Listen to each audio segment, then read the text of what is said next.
하루가 천년 같고 천년이 하루 같으신 하나님 아버지, 올 한 해도 어느덧 마지막 주일로 우리가 하나님 앞에 예배자로 나오게 하시니 감사합니다. 늘 변함없이 우리를 사랑하시고 우리를 기뻐하시는 그 하나님을 오늘 이 시간에도 주목하여 바라보며 찬양하며 그 하나님을 또한 즐거워하게 하시니 감사합니다. 그럼에도 여전히 우리의 지나온 삶의 시간들이 때로는 아픔이었고 여전히 후회와 아쉬움이 많이 남지만 또 하나님 다가올 허락하실 새해 우리 가운데 행하실 그 하나님의 선한 일을 바라보며 기대하며 또 믿음으로 달려갈 수 있도록 성령 하나님 이 시간도 우리를 향해서 약속의 말씀을 붙잡을 수 있도록 도와주시옵소서. 예수님의 이름으로 기도드립니다. 아멘. 전 경북대 총장으로 일하셨던 박찬석 교수님의 이야기를 나눌까 싶습니다. 이분의 고향은 경남 산청입니다. 아주 정말 가난한 소장농의 아들로 태어나셨는데요. 이 박 교수님의 아버지는 가정 형편이 너무 어렵고 또 자신도 또 사실은 그렇게 머리도 안 되는 자신을 대구로 유학을 보내셨답니다.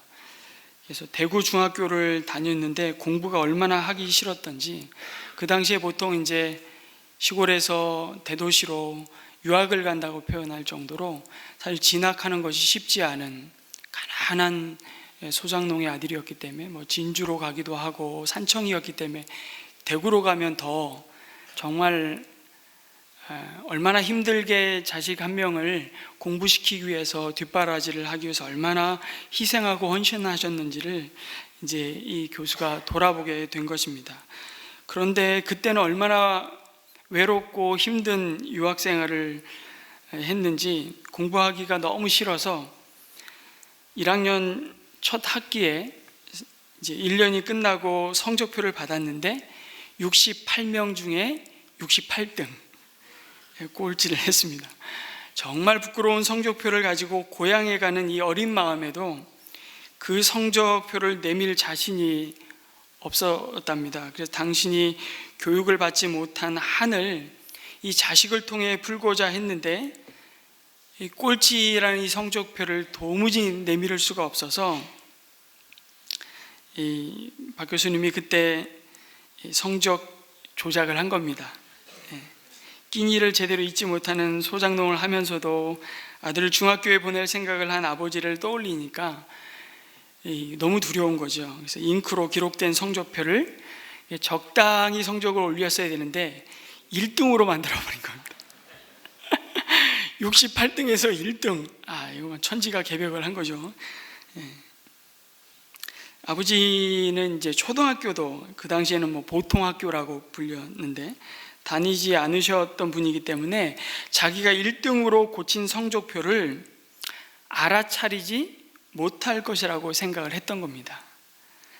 대구로 유학한 아들이 집으로 왔는데 친지들이 몰려와서 찬석이는 공부를 잘했냐고 물어보았습니다. 아버지는 은근히 이제 자랑이 된 겁니다. 앞으로 봐야지. 이번에는 어쩌다 1등을 했는가 봐. 이러면서 이제 자랑이 시작이 된 겁니다. 그러자 자식아 나는 잘 뒀어. 1등을 했으면 책거리 해야지 하면서 당시 자신의 집은 동네에서 정말 가장 가난한 살림이었는데 이튿날 강에서 멱을 감고 돌아오니까 아버지가 한 마리뿐인 돼지를 잡아서 동네 사람들을 모아놓고 잔치를 하고 있었던 겁니다. 그 돼지는 우리 집 재산 목록 1호였답니다. 기가 막힌 일이 벌어진 것입니다. 그래서 이게 더 진도가 나가면 이제 정말 큰일 날 것 같아서 아버지하고 이실직고를 하려고 아버지하고 이름을 불렀지만 다음 말을 이어갈 수가 없었답니다.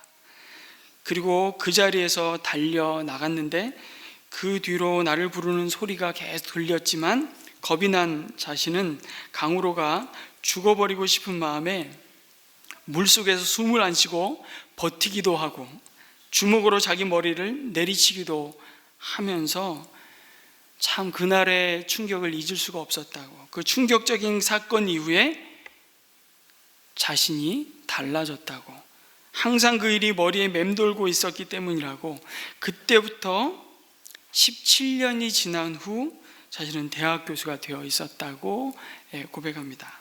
그리고 자신의 아들이 중학교에 입학했을 때 자신의 아버지에게 했던 그 또래의 아들을 둔 그 시점에서 이 박 교수 나이가 45세가 되던 어느 날 부모님 앞에 33년 전의 일에 용서를 구하기 위해서 아버님 앞에 선 겁니다. 어머니, 저 중학교 1학년 때 1등은요 라고 말을 시작하려고 하는데 옆에서 담배를 피우시던 아버지께서 알고 있었다, 그만해라, 손자가 듣는다, 이렇게 말씀하시는 겁니다. 자식의 위조한 성적을 알고도 재산 목록 1호인 돼지를 잡아 잔치를 하신 부모님의 마음을 박사이고 교수이고 대학 총장인 자신은 정말 아직도 알 수가 없다고 이렇게 고백을 하는 겁니다.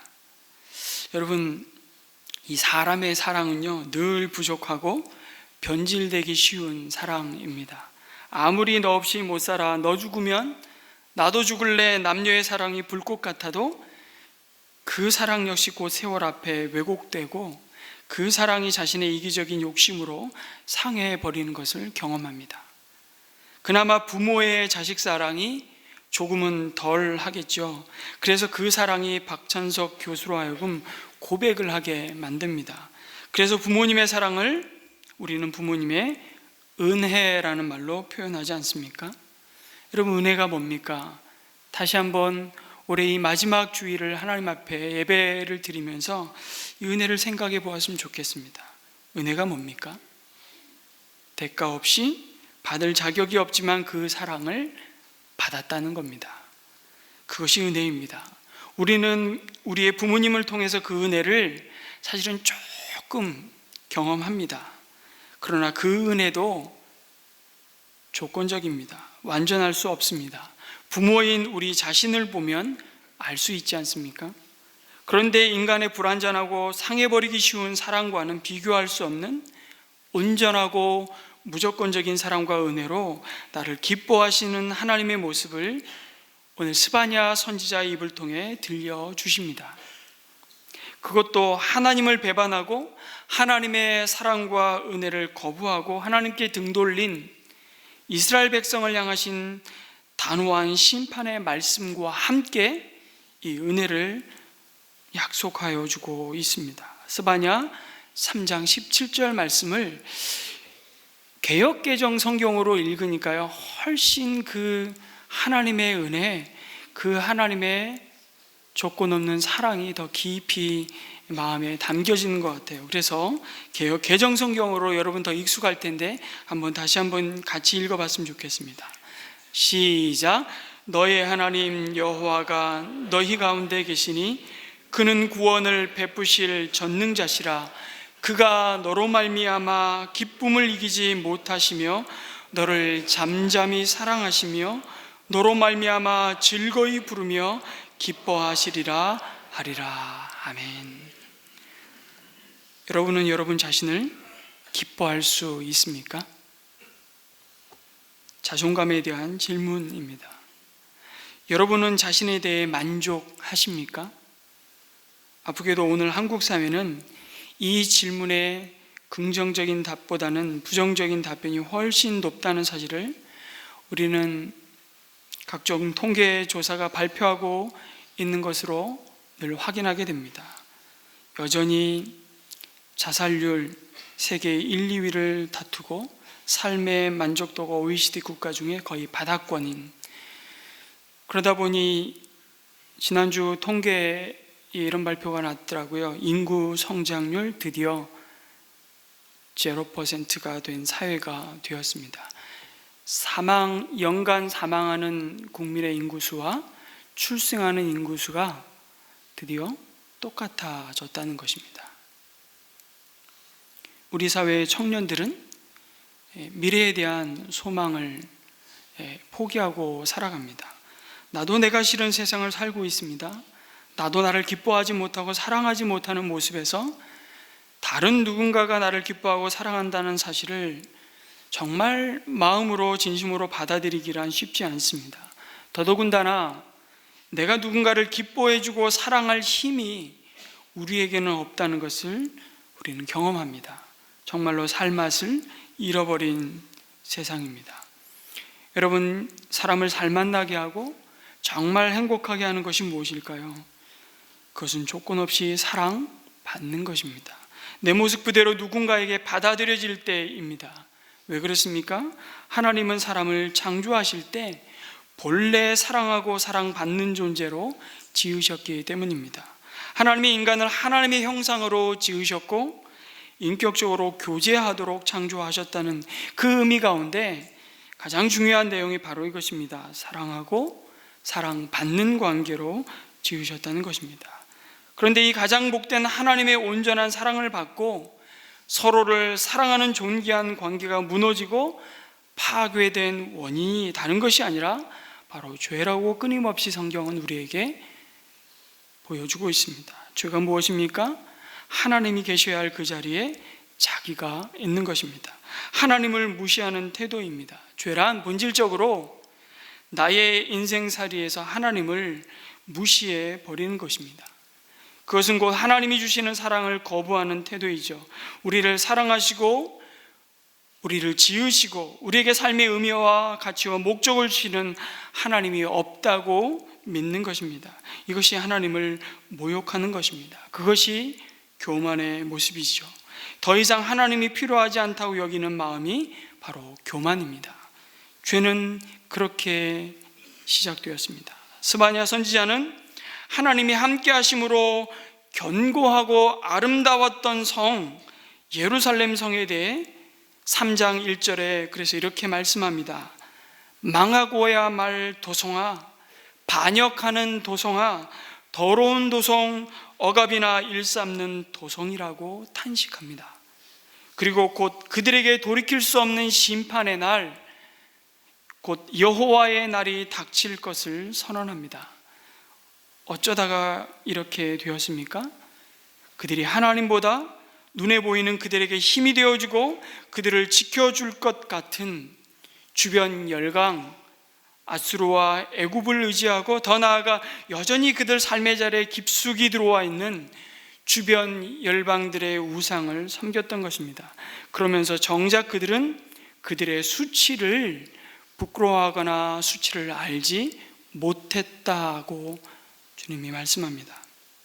하나님은 그들을 불의하다고 말씀하고 하나님을 하나님으로 인정하지 않고 그 명령과 교훈을 받지 아니하며 자기 하나님을 가까이 하지 아니하였다고 말씀하십니다.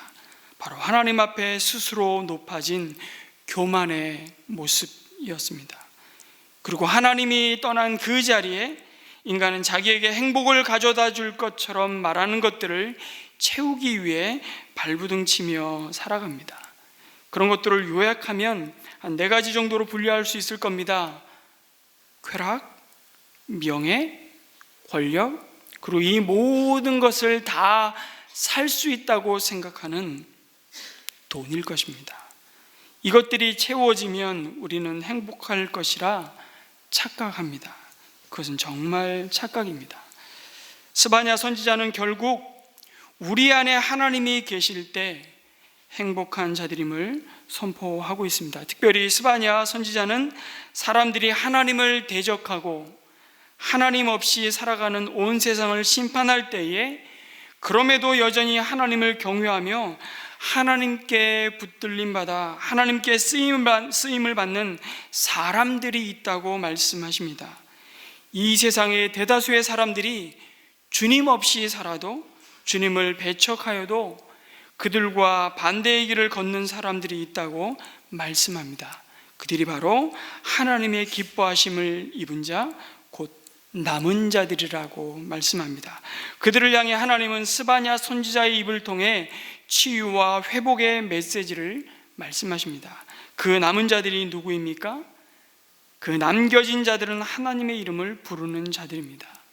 그들이 곧 구원의 은혜를 입은 자들이고, 12절 말씀에 내가 이 도성 안에 주의 이름을 의지하는 온순하고 겸손한 사람들을 남길 것이라고 말씀하십니다. 이 말씀을 통해서도 교만한 자는 남은 자 속에 들어갈 수 없음을 보여주십니다. 삶의 중심이 자기 자신인 자, 자신에게 끝까지 신뢰를 두고 있는 자들은 절대로 남은 자 속에 들어갈 수 없다고 말씀하십니다.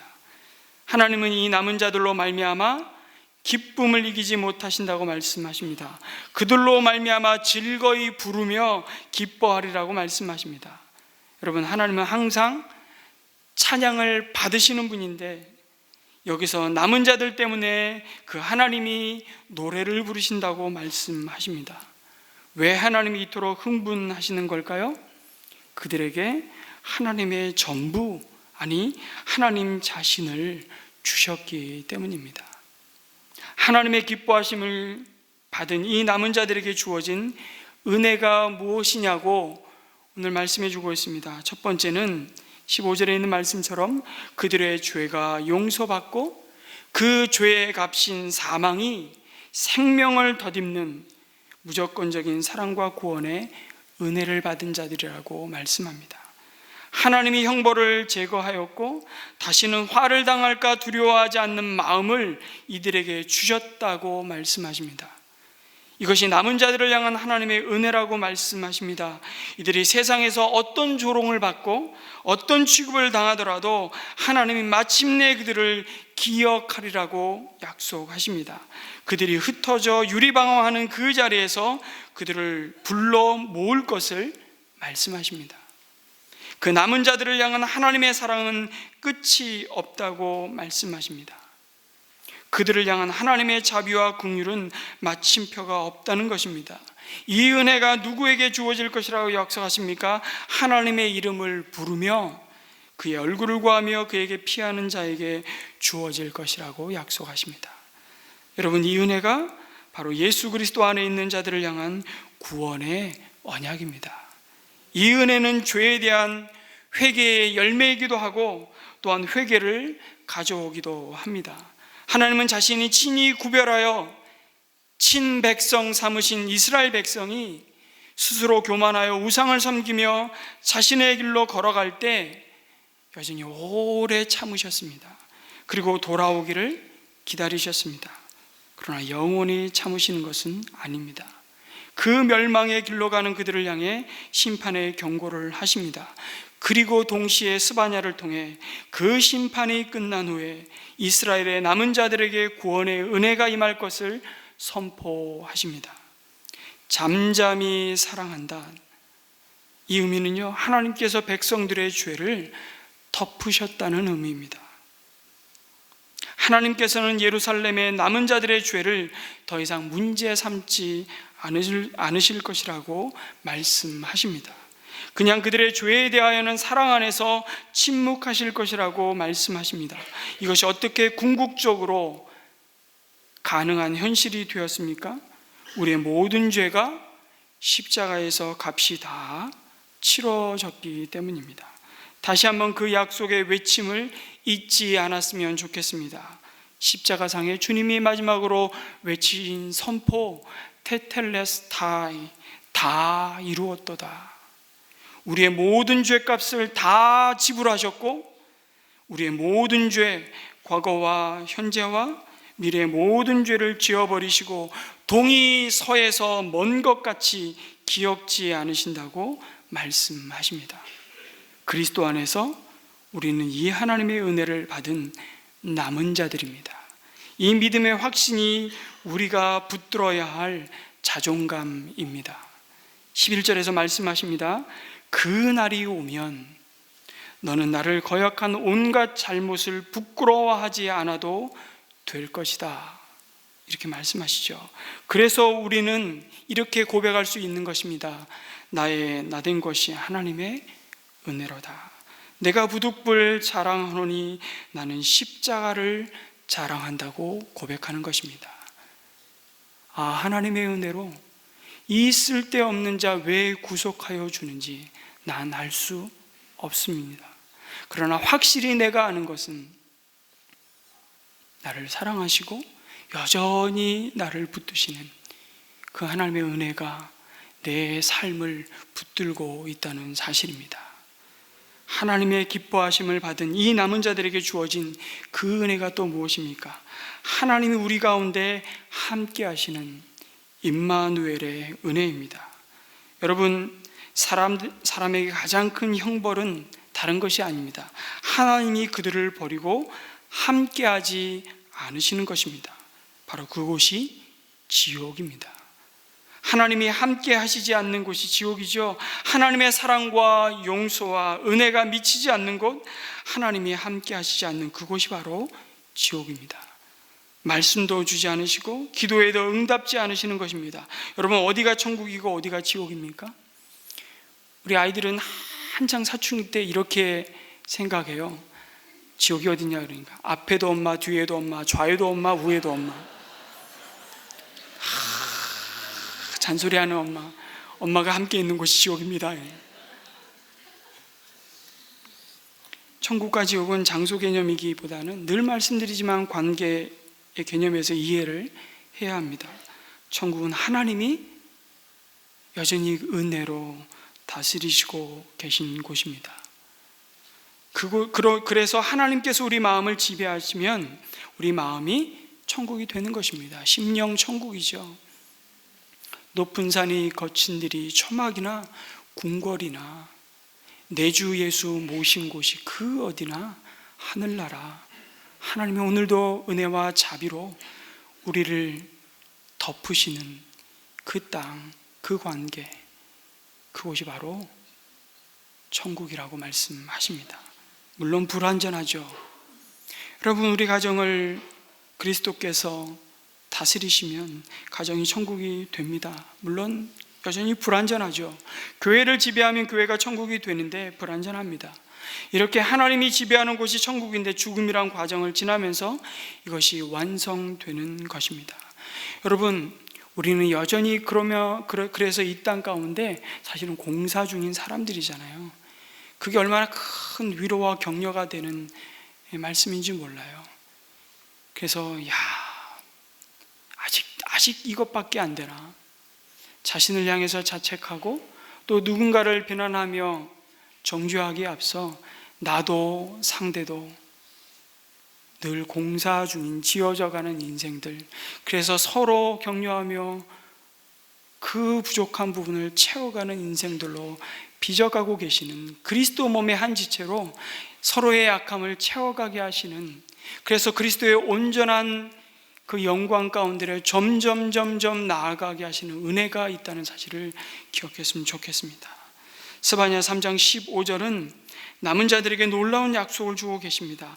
이스라엘의 왕 주님께서 너와 함께 계시니 내가 다시는 화를 당할까 두려워하지 않을 것이다. 하나님이 그들 중에 계심으로 그들은 더 이상 낙심하거나 두려워하지 않습니다. 하나님의 보호하심이 그들에게 있기 때문입니다. 하나님이 그들의 그늘이 되시기 때문입니다. 17절 말씀이 그것을 반복해서 약속해주고 있는 것입니다. 여러분, 이 17절 말씀은요, 스바냐 3장 17절 말씀은 구약의 요한복음이라고, 요한복음 3장 16절이라 말씀이라 불리웁니다. 하나님이 세상을 이처럼 사랑하사 독생자를 주셨으니 이는 저를 믿는 자마다 멸망치 않고 영생을 얻게 하려 하심이라. 여러분, 하나님의 함께 하심이 은혜입니다. 왜 그렇습니까? 완전하시고 죄 없으신 거룩하신 하나님이 여러분 죄투성이인 나와 함께 할 수 없습니다. 그것은 곧 나의 죽음입니다. 그런데 그 하나님이 나와 함께 하신다고 선언하십니다. 신비이죠. 아니, 기적입니다. 이것은 우리 힘으로, 우리의 공로로, 우리의 열심으로 이루어진 사건이 아닙니다. 우리는 지금 하나님을 예배하고 그 이름을 부르면서 그 하나님의 성령의 감동을 따라 기록하여 주신 말씀으로 하나님이 우리를 향해서 들려주시고자 하시는 그 세미한 음성을 지금도 듣고 예배 가운데 있지만, 그분께 기도하지만 여러분, 이 은혜를 너무나 자연스럽고 당연하게 받아들입니다만, 사실 그러고 싶어도, 아니 내가 그러고 싶다고 해도 그럴 수 없고 그러지 못하는 사람이 너무 많습니다. 하나님이 우리와 함께 하심을 믿고 싶어도 믿어지지 않는 사람들이 얼마나 많은지 모릅니다. 그래서 우리가 주님을 나의 구원자로, 나의 주인으로 내가 믿은 것 같지만 나중에 그 믿음을 주신 분도 하나님이심을 결국 우리는 깨닫게 됩니다. 그것도 주님의 은혜였다는 사실을 말입니다. 이제 예수님 안에서 하나님이 그의 영으로 우리와 함께 하십니다. 세상 끝날까지 항상 너희와 함께 있으리라 약속하시면서 담대하라, 두려워하지 말라, 내가 세상을 이겼노라고 선언하십니다. 여러분, 우리는 이 세상에서 이미 승리한 싸움을 살고 있는 자들입니다.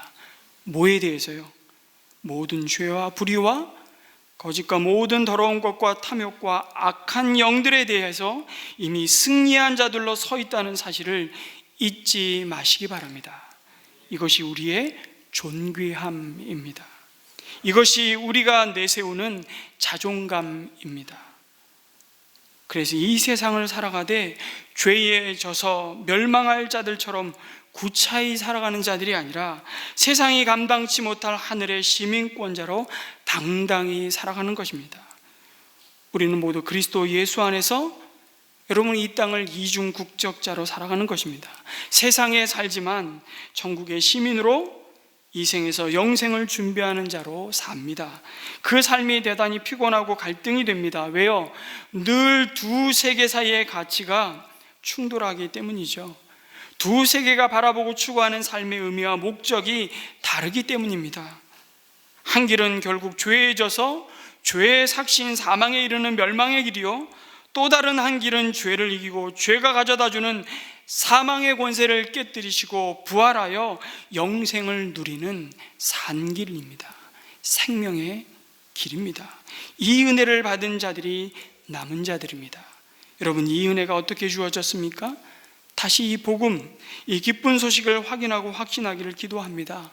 구원을 베푸실 전능자인 하나님의 은혜입니다.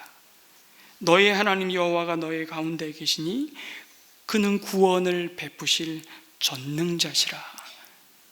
구원이 은혜인 것은 내가 그 구원에 아무런 보탬이 되지 않았다는 것입니다. 그러니 그 구원의 은혜에 아무런 공로와 자랑이 없는 자임을 잊지 말라고 말씀하십니다. 사랑받을 만해서 사랑받은 사람이 우리 가운데 아무도 없습니다. 구원받을 만해서 구원받은 사람은 우리 가운데 한 사람도 없습니다. 그래서 은혜이고 이 소식이 복음입니다. 그 사람과 그 구원의 은혜를 위해 치르신 대가는 우리의 몫이 아닙니다. 그래서 우리는 다만 감사할 뿐입니다. 그래서 다만 우리는 찬양할 뿐입니다. 그래서 우리가 할 수 있는 것은 오직 감사와 기도뿐입니다. 마지막으로 하나님의 기뻐하심을 받은 남은 자들에게 주어진 은혜가 있다고 말씀합니다. 그것은 모든 것을 회복하시는 은혜입니다. 무질서에서 질서로, 어둠에서 생명으로,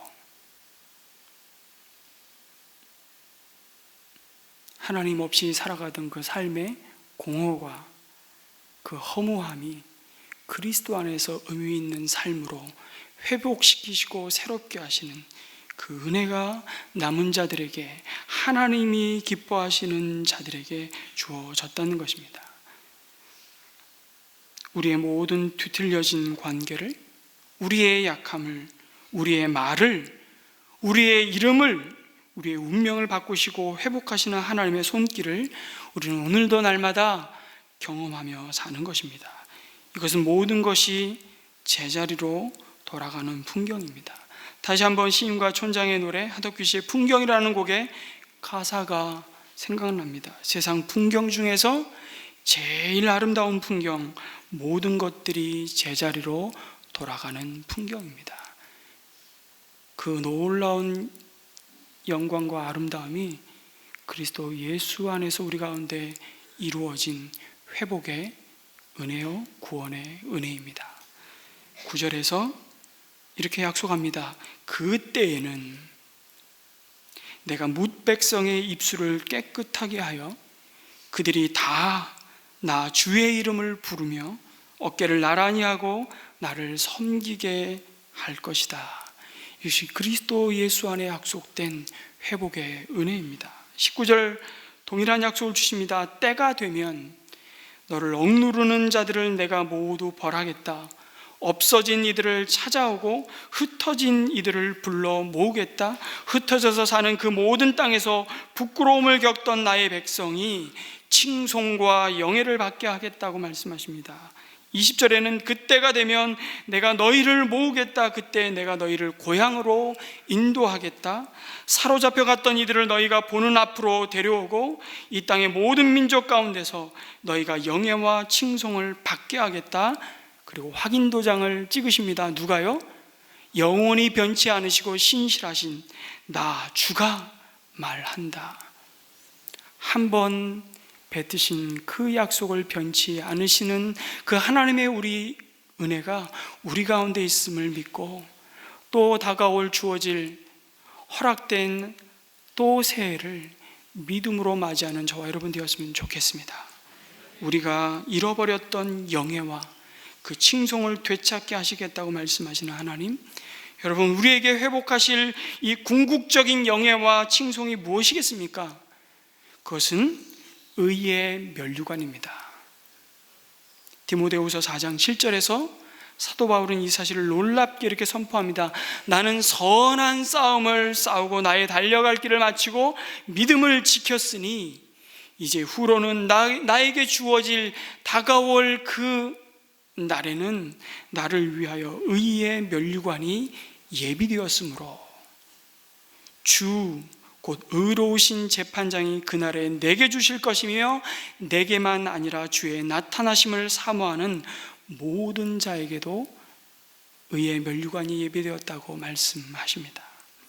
여러분, 누군가가 나를 기뻐해 줄 때 우리는 참 행복합니다. 부산 태종대에 세워진 조각상 이야기를 혹시 들어보셨습니까? 저도 태종대에 갔을 때 이 조각상을 봤어요. 근데 무심코 그냥 지나가 버렸는데 기사를 읽다가 이 조각상을 세운 목적을 알게 되었습니다. 태종대 가보신 분은 또 부산이 고향인 분은 자주 가보셨겠지만 태종대는 투신 자살지로 유명했습니다. 자살자가 너무 많아지자 부산시는 전뢰진, 이름이 참 어렵더라고요. 이분이 홍익대 명예교수님이시고 은퇴하신 분인데 조각가십니다. 이분 작가에게 의뢰해서 태종대에 인자한 어머니가 딸과 아들을 이렇게 품에 품고 있는 모자상을 세웠습니다. 이 모자상을 세우고 난 이후에 자살자 수가 반으로 줄었다고 합니다. 그러나 안타까운 일은 그 모자상을 보고도 떠올릴 부모가 없어 자살하는 사람이 여전히 있다는 것입니다. 참 가슴 아픈 이야기입니다. 우리는 부모조차 무조건적인 사랑을 제대로 주지 못하는 세상에서 살고 있습니다. 그런데 오늘 스바냐 선지자를 통해 우리의 영원한 아버지 되신 하나님은 우리에게 약속하십니다. 내가 너의 가운데 함께 하리라. 내가 너를 떠나지도 버리지도 아니하리라. 두려워하지 말라, 놀라지 말라. 내가 너를 나의 전부를 주고 산노라고 말씀하십니다. 그러면서 너의 잃어버린 존귀함을 다시 회복하시겠다고 약속하십니다. 세상이 우리에게 덧씌워진 짝퉁 존귀함 말고 진짜 너의 가치를 회복하시겠다고 약속하십니다.